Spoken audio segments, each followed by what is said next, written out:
All right, guys, welcome back. Today we have a very fun video. Today we're going to talk about the UFC 296 main card. We're going to talk about just two of the main fights that we find more interesting. And first we're going to talk about the Paddy the Baddy versus Tony Tony Ferguson. Ferguson and Cucuy. What's that? What do you think? Well, it's a little bit sad to see Cucuy on his losing streak, just because before that he Yeah. was like on an 11 fight, 12 fight winning streak. And so when we saw him against Justin Gaethje, I mean, right there, you saw kind of Cucuy's performances kind of diminish. Then he's also had a variety of different trainers, so he's actually changed camp, I believe, like twice already. And he's going up against what some people would consider, I guess you could say, like the next star, because just because of the hype alone, right? Just because Paddy brings in a lot of fans. Of course, there are people that are very patriotic and get behind their boys. They're also, you see it in the fan base with Leon Edwards as well. So it's just kind of crazy to see how now you're basically facing off between like the I hate to say it like this, but the past of the UFC, right, versus the quote unquote the future. So I don't know. Like, I don't know what way this is going to be playing out, especially because Cucuy has actually been training with David Goggins as well, and their training seems a little bit, at least for me, it seems a little bit too intense. It seems a little bit too much, and also with the beatings that Tony has had over the years, and also his age. He's not a young cat anymore. I really don't know how he's gonna be coming into this fight, or I could be totally wrong, and this could actually be a way to rejuvenate Cucuy, just because he's crazy and insane himself. So maybe this was a way to like just wake up and, I don't know, like get back into like that whole warrior spirit, that champ shit only shit. But I don't know, like I just kind of, if I'm being completely honest, like I would love to see nothing more than to Cucuy actually pull up a win and pull up an upset. But I don't know, like it just, for me, it seems very highly unlikely, bro. Yeah. So with the Tony, if you don't remember against Bobby Green, he looked good in the beginning. Yeah, Then he starts to fade. yeah, Same thing with Justin Gaethje, and Justin Gaethje was the one that like that loss started off the chain reaction yeah, of like 4 or 5 losses in a row. yeah, So Tony looked decent in the last fight in the beginning, but then he just got hurt, and then everything went downhill. So Tony style was good up until a certain age, yeah, right? He could take damage, he could take a punch, and his toughness got him a bunch of wins. But like for example, like the Pettis fight that we broke down on the shorts, Pettis hit him a lot, and then Tony's chin is what led him to like continue on and put the pressure on Pettis. But with these younger guys, we'll see if he could.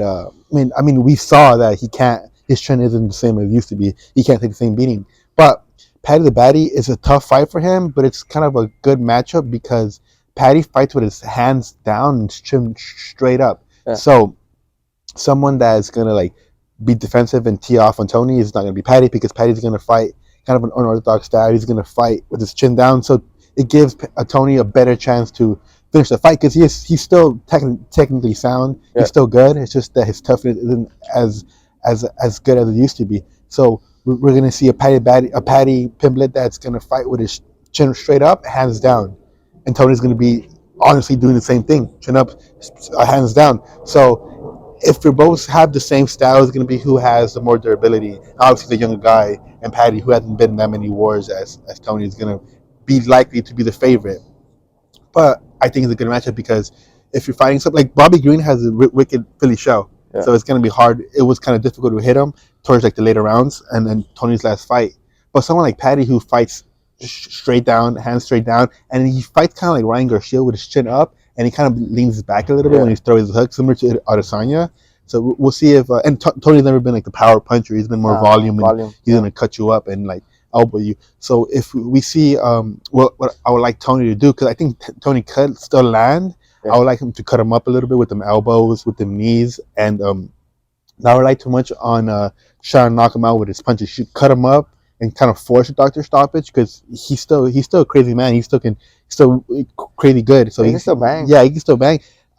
Just like I don't want him to, because I still want him to win other fights after this. But I think it's the safe bet would be kind of a Paddy win. Paddy also doesn't have like the most wicked power. Nah. He's just a younger dude and he can take a punch, and also he doesn't hit like a girl or anything. He could still hit, but I think safe bet is if you're gonna bet Paddy. Paddy, I'm sure he's I a would say, favorite, yeah, right? I So you believe probably will so. make money off of that. But I would like to see Tony win, cut him up a bit, force a takedown, or force a stoppage, or cut him up, and because Paddy hasn't been able to like overcome that much difficulty. Nah, and plus he's actually been dropped and hurt. His last one was controversial, so and it makes sense that Dana White will kind of give Tony, who seems kind of on the way out, a big name on the way out. It's good. It's a good recipe to make a star in Paddy. Yeah. But Tony's crazy man. He's training with David Goggins, so I would like to see him. I would like to see him continue his fights a little bit more. Yeah. His career a little bit more. If he's able to win, if he gets completely just shut out, and then I think just he should call it quits. Yeah. If I'm being completely honest, I mean, I'm nobody to tell when a fighter should stop or retire, but I feel like win or lose, I think Just retire. just retire, bro. Yeah, I mean, he had a good career. It'd be like a good way to go into the sunset, bro. Like, just call it a day and be one of the.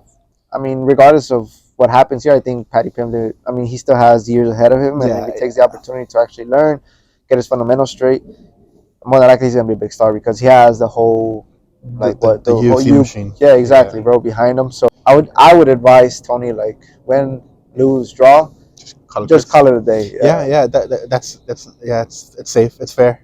But I mean, I hope he. I highly doubt it, though. I highly doubt it. I But highly doubt he'll retire. he has a chance. There's always a fighter's chance, especially when you have Tony, who's I mean, as fighter as it gets, he's a tough dude, and we'll see what UFC 26 has for us. We'll see if the changing of the guard is given straight away, or Paddy has to earn it a little bit more and fight back after a loss, a first official loss. Because I mean, his last fight, most people thought he lost. Yeah. So he hasn't lost in the UFC yet, technically, but we'll see what happens. Yeah. Yep. Yeah. All right, guys. That was it. It's kind of a quick video just to give you guys what we're thinking about the UFC 26, what we're going to be looking forward to, and yeah, everything you need to know is down below. Check out our podcast. Peace out.